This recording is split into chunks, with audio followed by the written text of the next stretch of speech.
So recently, we got some pretty good news if you're a fan of Activision Blizzard games, and in this case, StarCraft 2. If you want a little bit more in depth analysis of what's going on, you can check out the Diablo 4 video.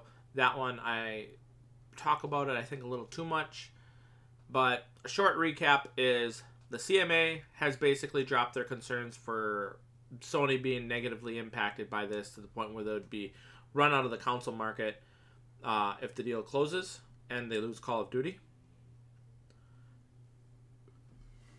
Excuse me. Then you have the other concern, which is cloud gaming, which is still looking into. The deal is expected to close for the European Union and the CMA by April 26th. One of them is on the 25th. I'm not sure which one is on which date, but it's basically one after the other. And the European Union is expected to approve the deal. Same thing with the CMA, although things can change. So it's not a guarantee. It's just more likely to happen or to occur.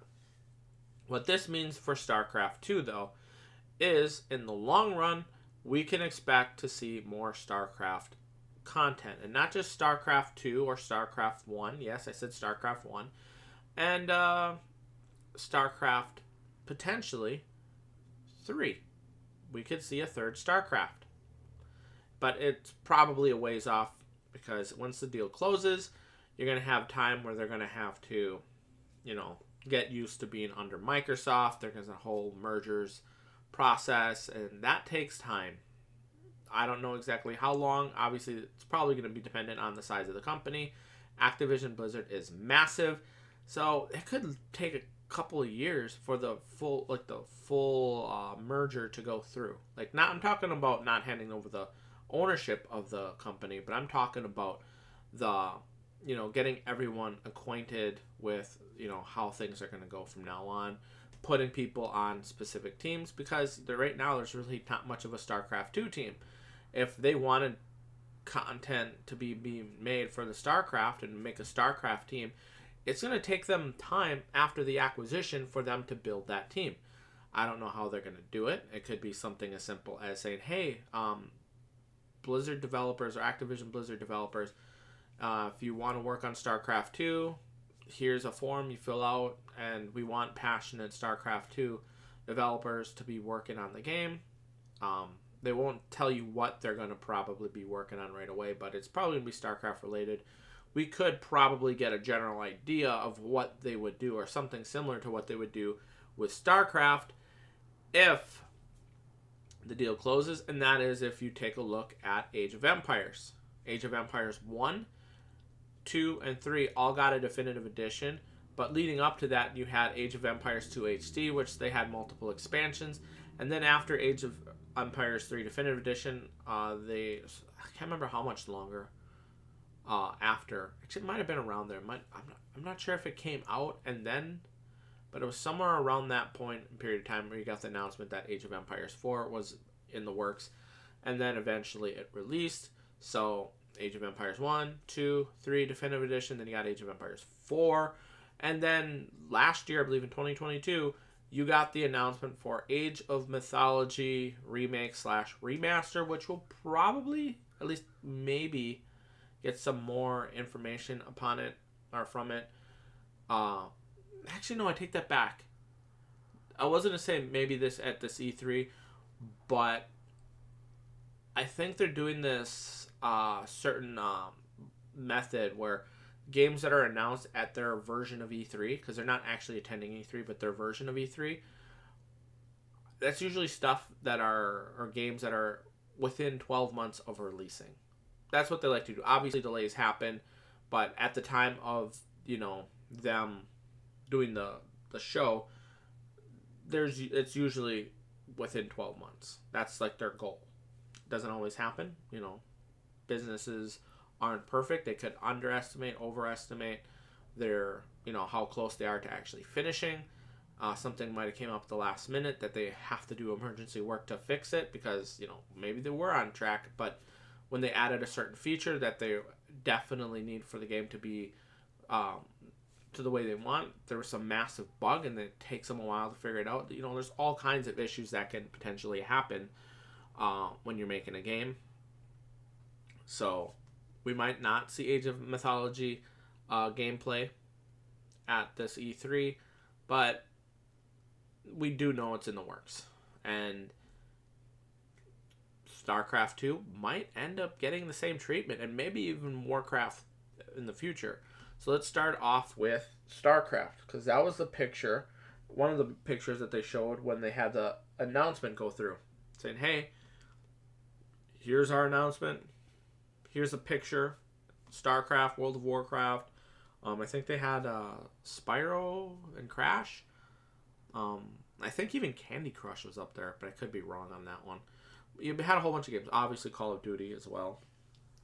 So if they do follow through with that, I would not be surprised if we see a StarCraft 1 Definitive Edition, StarCraft 2 Definitive Edition, and then inevitably a StarCraft 3 announcement talking about them in the works of, them working on StarCraft 3. But this is years down the line.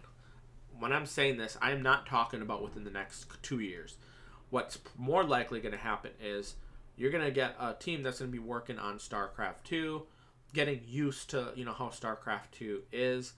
And then once they maybe give us a couple, content patches, get used to the whole StarCraft 2, this is probably going to go on for at least a couple years after they get the team ready, which could be like a year from now or 2 years from now. So like 3-4 years from now, they might start, might have some content out. I don't know exactly how quickly this is going to go, because I don't think in the video game industry we've ever had an acquisition of this size.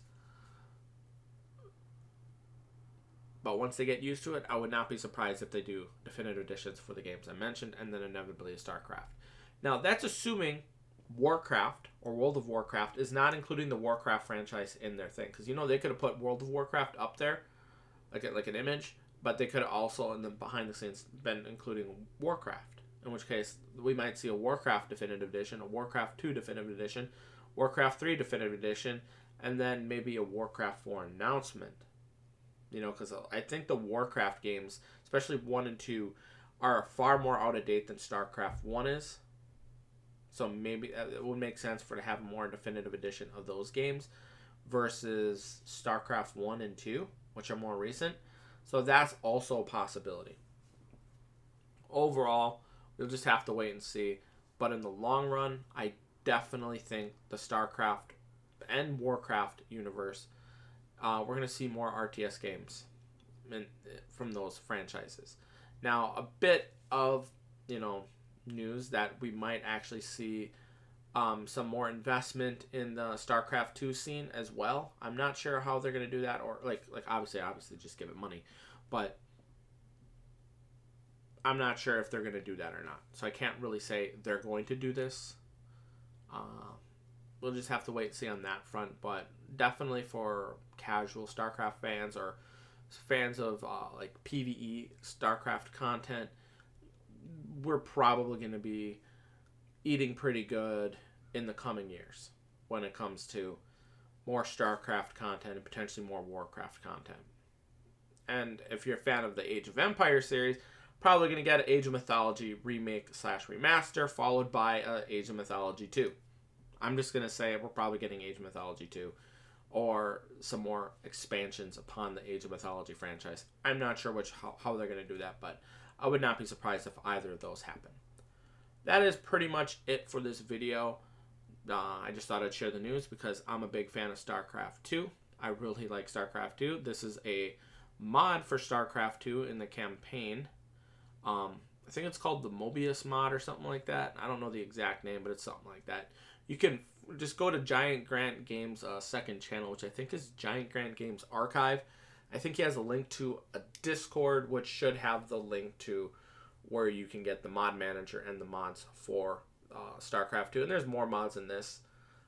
This is the one I'm currently playing when I play StarCraft 2, so there's that. So thank you for watching. Have a nice day, and if you want to see more content like this, subscribe, because I will be doing more content like this because I really like talking about the gaming industry and video games in general, especially games I like. So, thanks for watching. Have a nice day. I'll see you guys next time, and peace.